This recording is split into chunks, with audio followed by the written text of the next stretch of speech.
Hey, the internet, this is Luck. One of the really great things about working with MMORPG.com is that you have an opportunity to try a lot of different things that maybe you wouldn't invest in on your own time. Like this past week, Devilian was one, the action MMORPG. It's the type of game normally I'd see and I'd go, oh, that looks pretty cool, and then never actually play. But it was one of those. It really kind of, it's one of those games that you play and the hours just melt off the clock and you forget where they've gone. And this week I've had an opportunity to try another game. It's called Armored Warfare, and it's a game about tanks fighting other tanks, presumably to appease the tank gods. I'm really not sure. So prepare your butts for some first impressions. Here we go. Overall, I had fun with this game. I blew some stuff up, I ran over some cars, I fell off a bridge. It was a good time. When I found out it was made by Obsidian, my little ears did perk up a little. The legacy of Black Hole Studios, obviously, along with recent RPG masterpieces like Wasteland 2 and Pillars of Eternity, means I will always pay attention when they have something new to show off. But Armored Warfare is not meant to be like one of those games that I love this studio for. Armored Warfare is meant to be competition for the hugely successful World of Tanks. You control the tank, you're fighting other tanks, it's free to play with a freemium business model. You have a garage / lobby where you upgrade your tanks. The control system is the same as World of Tanks, the damage systems are the same, etc. In terms of core gameplay, I suppose it's like Call of Duty and Battlefield or League of Legends and Dota. There are differences in the game, but if you've played one, you can play the other and you know what to expect from the other with minimal fuss.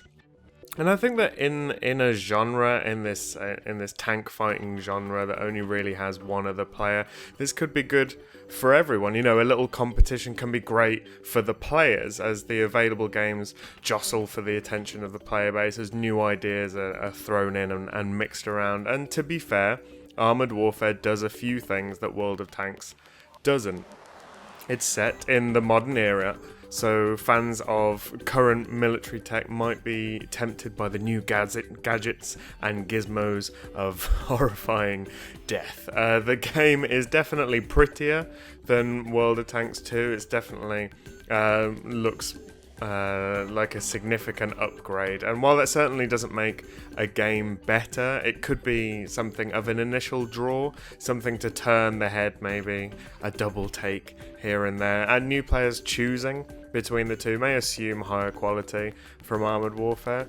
And Armored Warfare does PvE. It's got PvE in it, which is what I've spent most of my time doing. When I played the game, it was the first time it's been available to be played.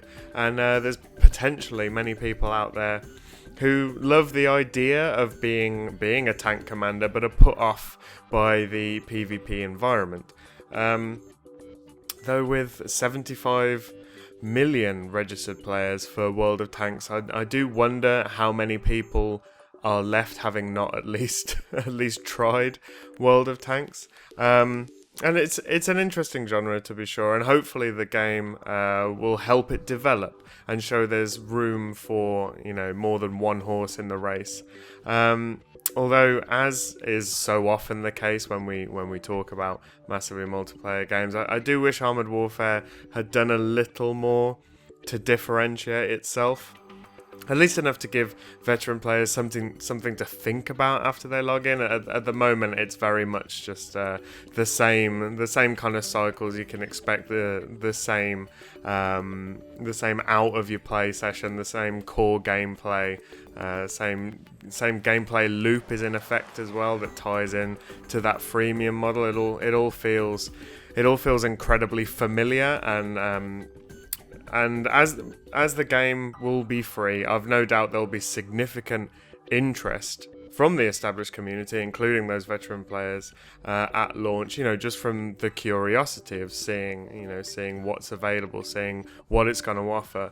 But as someone who's seen many online multiplayer games come and go, I do wonder if it offers enough to keep players around after the first month or so. So there you have it. I thought it was fun. It's a I really wish that I had more to say. I mean, it's a perfectly competent product.